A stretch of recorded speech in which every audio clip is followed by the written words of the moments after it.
Hello everyone, welcome to another series in our new lecture on renewable energy system. In today's video, we are going to explore the energy conservation through design thinking. This innovative approach helps us address the real world energy challenges excuse me, by putting the user, student educators and staff at the center of solutions.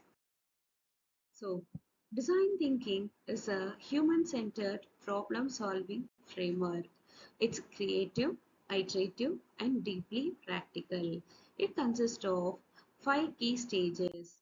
Empathize that the user can understand their needs, and the second one is define, which clearly frames the problems. Third one is the ideate, which brainstorms the possible solutions. Fourth one is the prototype, which builds simple models, and the fifth is the test one, which try out the solutions and gathers the feedback. Let's walk through each stages using an energy conservation examples from our own campus.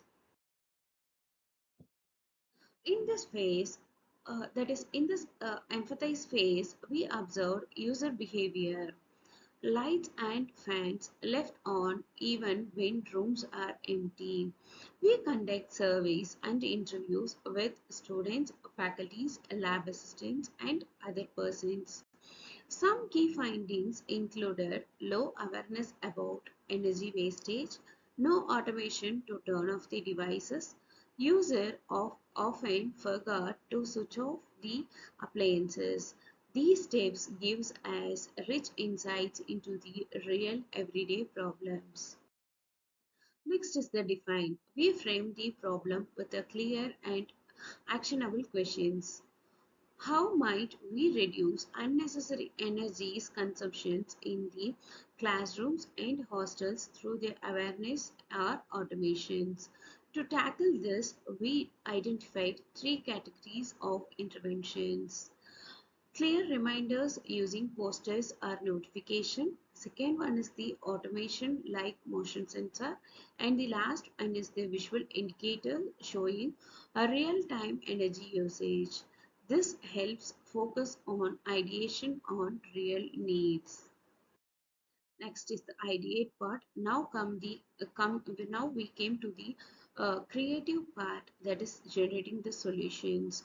Our ideas included motion sensors for fans and lights, smart plugs with the timers, awareness posters with the QR code pledges, a mobile app called Energy Buddy to track the energy usage, leaderboards to gamify the savings, and to create the healthy competitions. This stage encouraged innovations without worrying about the limitations.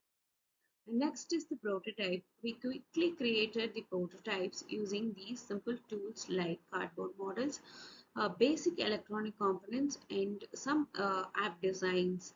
3D printed enclosures. This were not perfect, but they were enough to demonstrate the concept and test reactions. And the final is the test. We can test these solutions in one classrooms or in any hostel rooms. Here, what we have learned, auto switch sensors were well received. Posters had initial impacts but faded over the times. Leaderboards were surprisingly engaging. The students enjoyed competing for the top energy saving spot. Users also suggest features like manuals overridden and mobile notifications for the top consideration for the next iterations. Design thinking is non-linear, so we revise our solutions based on the feedback. For examples, we update the EcoConnect app UI to reduce the user actions by 20%. We partnered with utility providers to roll out the solutions at a larger scale.